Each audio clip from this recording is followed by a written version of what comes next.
পুরো এপিসোড দেখতে জি5 অ্যাপ এখনই ডাউনলোড করুন। শুধু রূপমিনী নয় ঠাকুরপো, বাবার কথাটাও ভাবতে হবে। ঠাকুরপো, তুমি যদি এভাবে ভেঙে পড়ো তাহলে এই পরিবারটাকে যে সামলানো যাবে না। আর পরিবার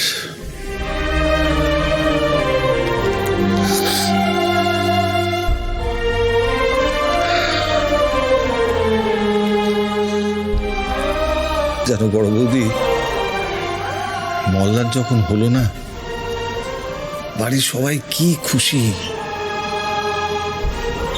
প্রথমে ছেলে হলো, ফুটফুটে সুন্দর একটা ছেলে। তারপর হলো মল্লিকা, এক ছেলে আর এক মেয়ে। সে কি গর্ব আমাদের। রুক্মিণী আর আমাদের সংসারটা একেবারে খুশিতে ভরে উঠেছিল।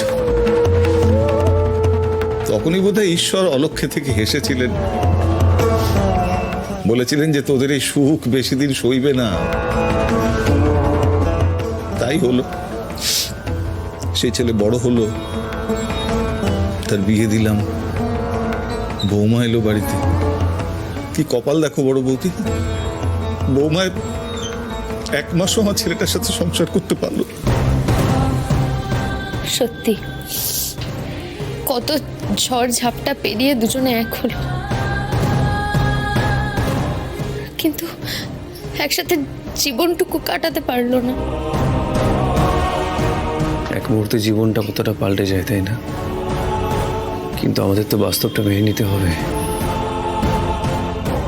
এই মুহূর্তে রঞ্জা আমাদের কাছে বেশি ইম্পর্টেন্ট। ওকে স্বাভাবিক যে করে করতেই হবে আমাদের, নাহলে কিন্তু বিপদ বাড়বে, কমবে না।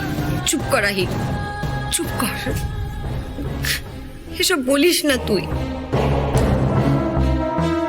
না গো মামুনি, ওস্তাদজি একদম ঠিক কথা বলছে।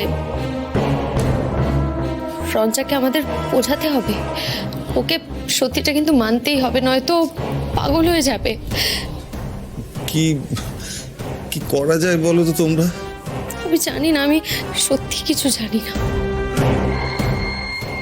শুধু এটুকু জানি যে রঞ্জাকে আমাদের আটকাতে হবে, সেটা যেভাবেই হোক।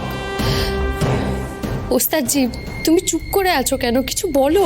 দেখো বিলু, আমার মনে হয়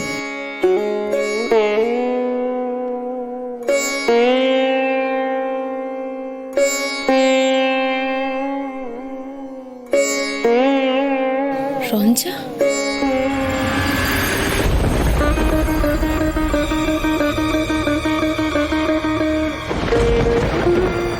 রঞ্জা থামো। পিলু, পিলু তুমি ওকে থামাও প্লিজ। কি করছিস কি রঞ্জা? থাম। রঞ্জা, এরকম করিস না। আরে না না, এইভাবে চলতে দেওয়া যায় না। যাও না পিলু, তুমি ওকে থামাও। আরে বাবা, আমি কি করে থামাবো? ওর হাতে সেতার রয়েছে, ওটা নিয়ে টানাটানি করলে ওর হাতে লেগে যাবে। এখন তাহলে কি করা যায়? মানে ওকে থামাবো কি করে? প্লিজ তোরা কিছু একটা কর তোরা। কি করবো সেটাই তো বুঝতে পারছি না। রঞ্জা, এরকম করিস না প্লিজ, এরকম করিস না। কি করে থামাবো ওকে? কি যে কষ্ট দিচ্ছ তুমি মেয়েটাকে ঠাকুর, আমি আর সহ্য করতে পারছি না।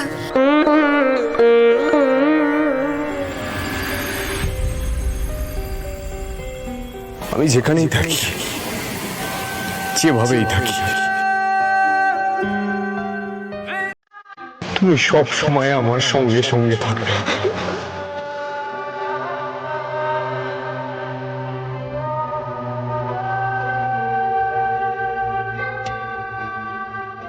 মল্লার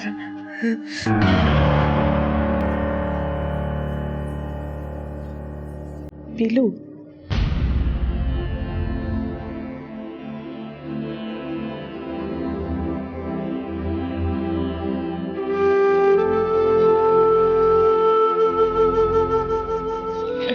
রঞ্জা, বলছি তুমি এসো, খেয়ে নেবে। দেখো তোমার হাতের অবস্থা তো ভালো নেই, তাই আমি তোমাকে খাইয়ে দেবো। এসো। না আমি খাবো না। মল্লার দাও, খাবে না কিন্তু তুমি না খেলে। তুমি মিথ্যে কথা বলছো, মিথ্যে কথা বলছো তুমি। তোমরাই সবাই বলেছো যে মল্লার আর বেঁচে নেই। একটা গল্প শুনবে রঞ্জা?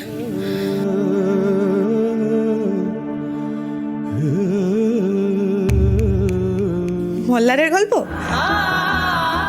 না, তবে মল্লারটাও আছে গল্পে। মল্লার আছে? মল্লার গল্পে আছে? তাহলে বলো শুনি। কিন্তু এরকম ভাবে তুমি গল্প বলবো না, আগে খেতে হবে, তবেই আমি বলবো। তুমি সত্যি বলছো মল্লার আছে গল্পে? সত্যি বলছি রঞ্জা। আর আমি আছি। হ্যাঁ, তুমিও আছো, আমরা সবাই আছি। তাহলে তো ওটা ফ্যামিলির গল্প হয়ে গেল। আচ্ছা আচ্ছা, ঠিক আছে, আমি তোমাকে বরং অন্য একটা গল্প বলবো, কিন্তু তার জন্য এখন শুধু কথা বললে কিন্তু হবে না, খেতেও হবে। তুমি দাঁড়াও।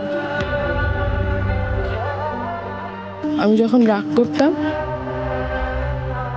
আর রাগ করে বলতাম যে আমি খাবো না,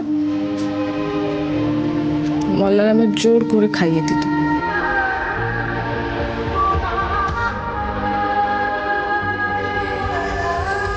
আমি একটু খাইয়ে দিই।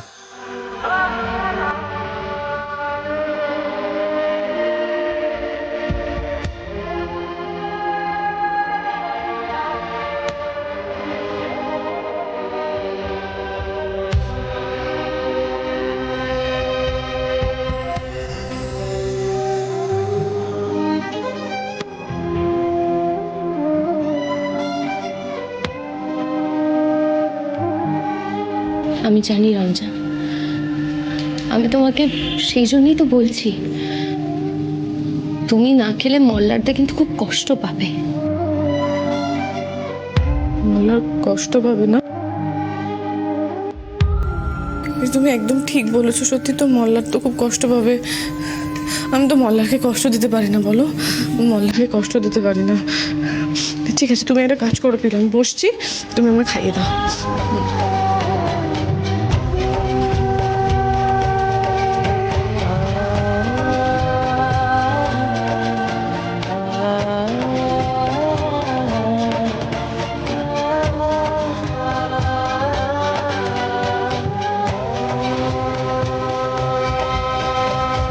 পুরো বাচ্চাদের মতো হয়ে গেছে।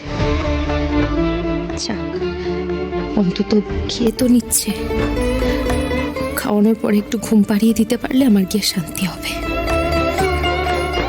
এমনিতেই মামুনি, কাকাবাবু, ওস্তাদজি সবাই খুব টেনশনে রয়েছে।